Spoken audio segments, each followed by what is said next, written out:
Hey, it's my birthday. Happy birthday.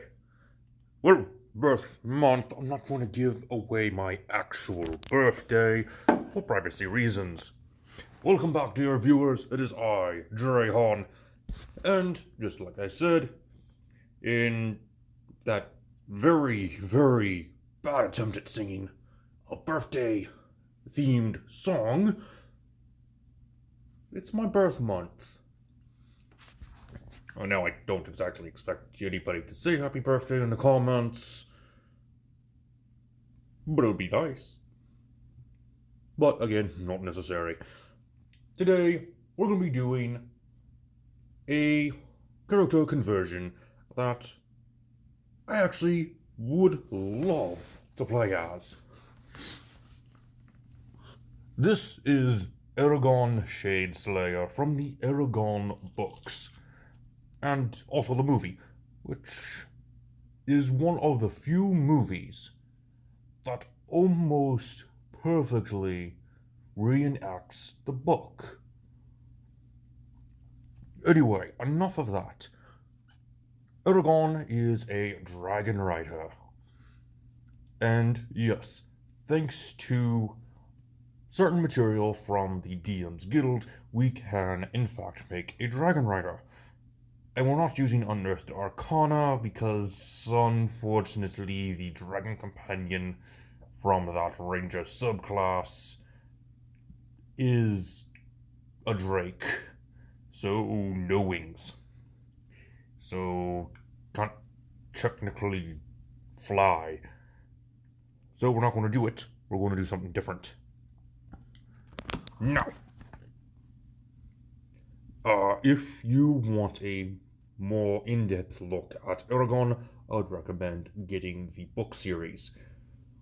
Starting with, of course, Eragon. Now, let's go ahead and start things off by greeting our two newest subscribers, May Tai and Finn McHugh. Welcome, and thank you for subscribing. Now, let's go ahead and get on with the video, starting off with, of course, the stats using the point buy system. Our two highest stats are going to be Dexterity and Constitution. Eragon is a hunter when he first starts his adventure. Not the best hunter, but he got very close right before he met Saphira.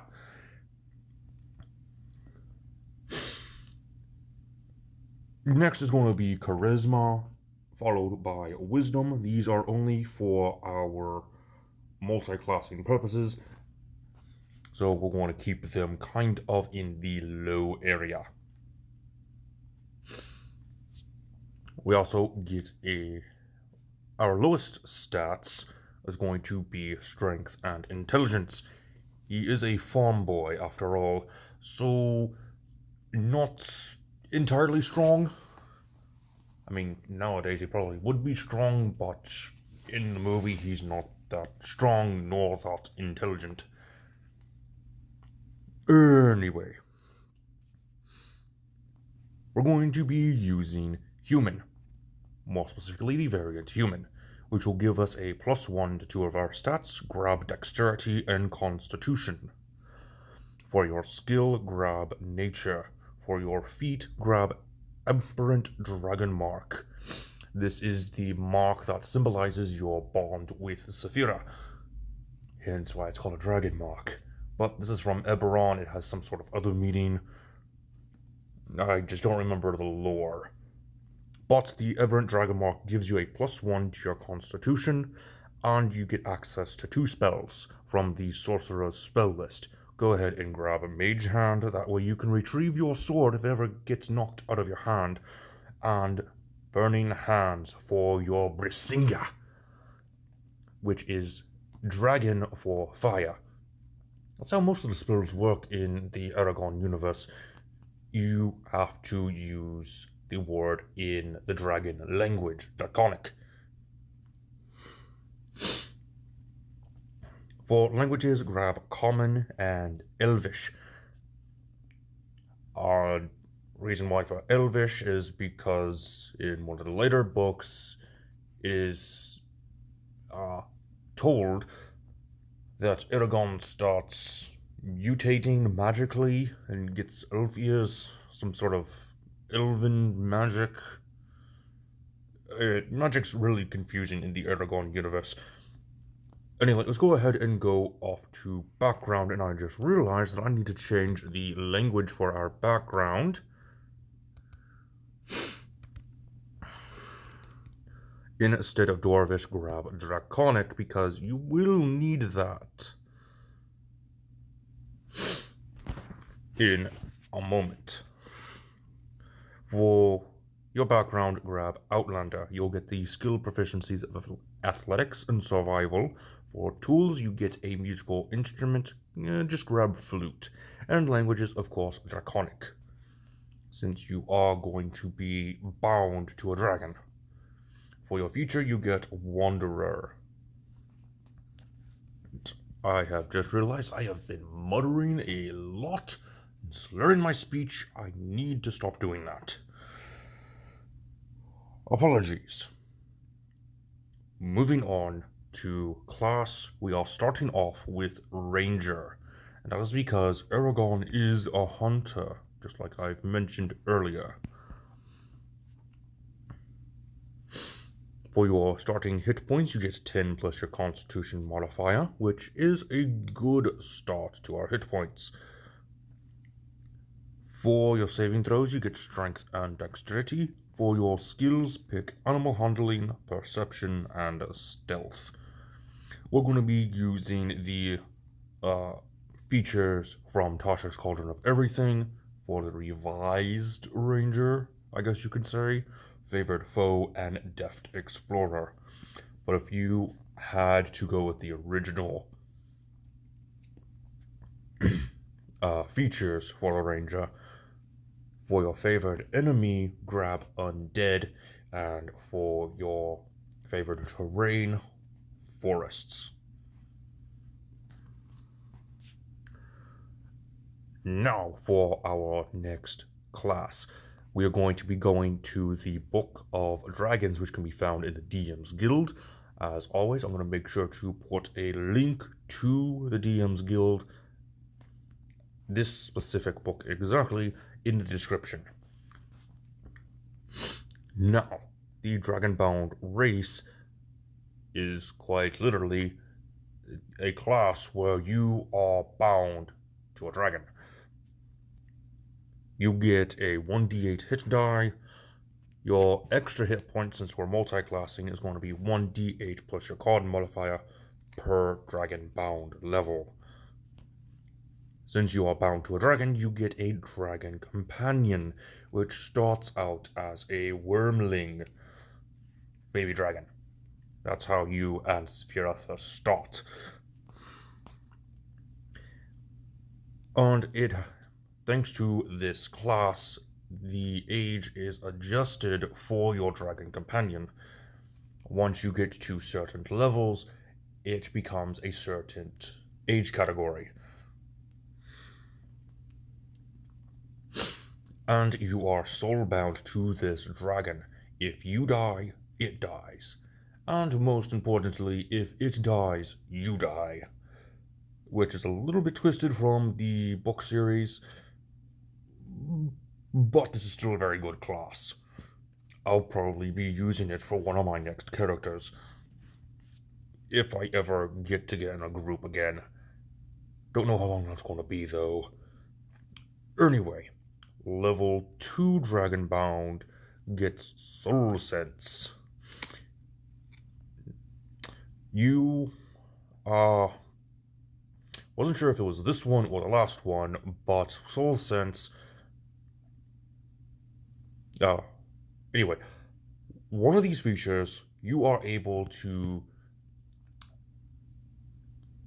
It is Soul Sense. Okay, Soul Sense is you get to sense when your dragon is in danger, and vice versa. On top of this, the Soul Sense ability allows you to speak telepathically with your dragon companion, and only your dragon companion. which is one of the main things of Eragon. Eragon was able to communicate with Saphira telepathically, which is pretty good. And an excellent feature for Dungeons and Dragons. It just makes sense. Alright, level 3 Dragonbound. This is where it gets interesting. You get an archetype. The best one to go with is, of course, Dragon Rider. You get the accelerated growth feature, which automatically causes Saphira to grow to a large size. While she is technically not of that age category, she still is counted as large, or medium depending on your size specifically, but since you're human, it's going to be a large dragon.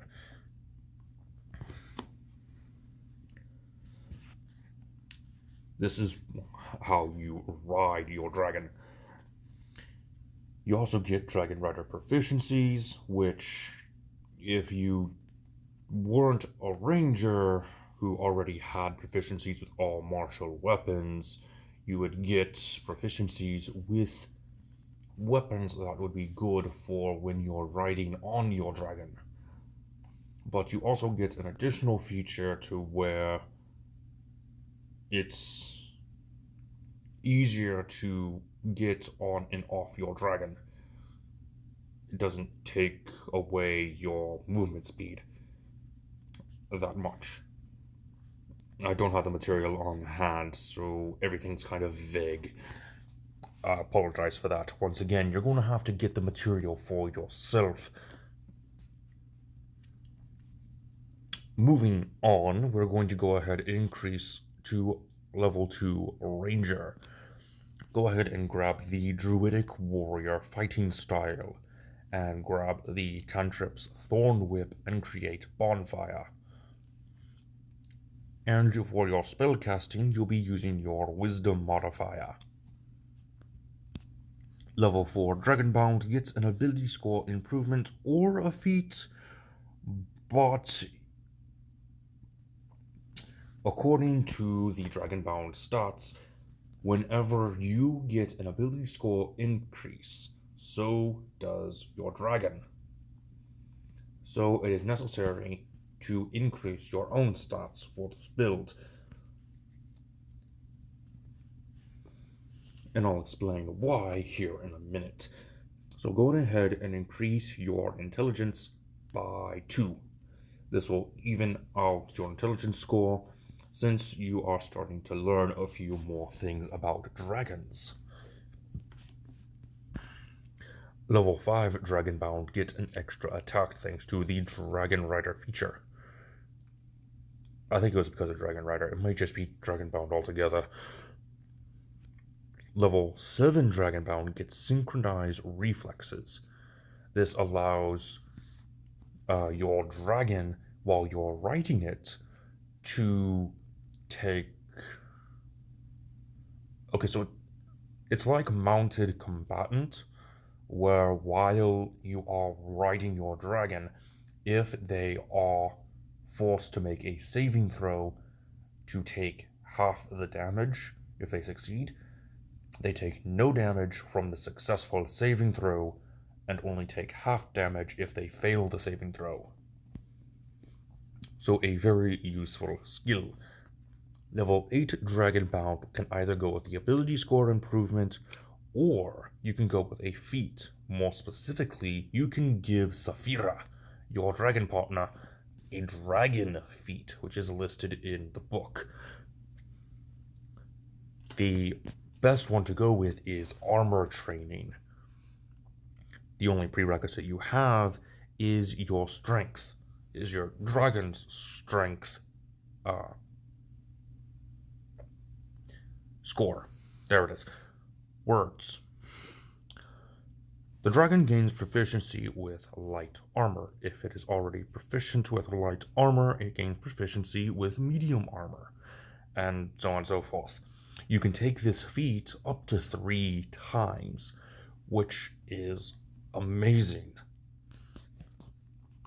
So right now we can use light armor with our dragon if it becomes necessary. And since we have a strength of 14, that is perfectly fine. At level 9, Dragonbound, our dragon companion now has the multi-attack feature, which is great. That's going to be so useful in combat. Level 3 Ranger is going to give us a Ranger Conclave. The best one, in my opinion, is going to be the Fey Wanderer. Again, the elven magic and stuff from the Eragon lore. You get Dreadful Strikes. Fey Wanderer magic will give you the spell Charm Person, which isn't necessary, but we get it anyway. We also get the Otherworldly Glamour. We also get Prime Evil Awareness, not just Primal Awareness, since this feature is a little bit better. Level 10 Dragonbound gets Protective Instincts. If an attack is made on you while you are riding your dragon will take the hit instead. Which is great and all. But that still has cause for concern. You would basically need to armor your dragon to make sure that the attack does not hit your dragon.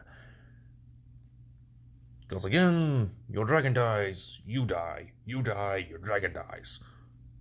It's a little odd. Moving on to level 11, we get the improved Soul Sense. I don't remember what this did, so you're going to have to look that up. Level 12 Dragonbound gets another ability score improvement, and if you did not take any feats, just increase your dexterity by 2. If you did take the dragon feat, go ahead and increase your wisdom and your charisma each by 1. This will give Saphira an extra bonus to her own stats. At level 13 Dragonbound, we get Symbiotic Resistance. You now have resistance that is the same as your dragon companion's immunity. That's right, your dragon companion is immune to its elemental type instead of just resistant, which makes things even better. Moving on to level 15 Dragonbound, we get Flight Training. Now, if you... I can't remember exactly what this did, but it's now easier to move around in the sky while you're riding your dragon and are able to fight. Oh, right. You no longer provoke attacks of opportunity when you are trying to fly away from an opponent. It's basically the flyby feature, but while you're riding your dragon. It's pretty useful, actually. Alright, level 16. You can either go with the ability score improvement and round off your strength, or you can grab the Dragon Feet armor training once again. Now we will have access to medium armor for Saphira, which is great because at the end of the first book / at the end of the movie, she does wear some shiny armor to help in their fight against the Shade and his shadow monstrosity. Spoilers. Anyways, moving on. Level 17 does not get anything for the Dragonbound, but it does give us something for our dragon companion, and that is a +1 to our dragon's AC when it has natural armor, for its natural armor, Why am I messing up my words today? Focus. Alright, that's the end for Eragon. Let's go ahead and move on to Saphira. And don't worry, if you wanted to get more Ranger levels in, these guys also created the Epic Characters book, which go beyond level 20. If I remember correctly, it's a maximum of 30 for this book. I don't think I'll be linking it in the description. That's going to be for a later video. Anyway, moving on to Saphira. Alright, so let's go ahead and go over Saphira's base stats as stated in the Book of Dragons, which is actually pretty good. We get a nice starting hit points of 33 and some decent stats. 15 for our strength, 12 for our dexterity, 13 on our constitution and our charisma. Wisdom is 11, with our intelligence being the lowest at 10. So not that bad. We get strength, constitution, wisdom, and charisma for our saving throws. Skills is perception and stealth. And we also get the damage immunity based on our dragon type. We also have 10 feet of blind sight, which I have spelled incorrectly for whatever reason, and 60 feet of dark vision. Now, it says it knows the same languages as you do, and of course the telepathy, that's only restricted to you. You also get bite, claw, and a breath weapon based on your dragon type. Next, we are going to look at Saphira's hit points as they increase by your level. According to the Book of Dragons, your dragon companion's hit points will increase for every even level. And it goes up by 1 hit die. Now, instead of rolling the hit die to increase Saphira's hit points, it tells you to just add 5. And this goes on until you hit level 15, where the hit dice are changed into a D10. And it tells you to compensate for this dice change by adding 13 to this one only. You'll keep going up by 5 with each level afterwards.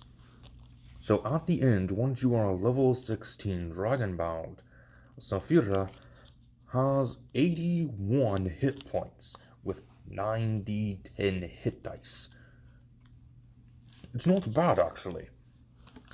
And if we go into the epic level characters, Saphira will be even more powerful.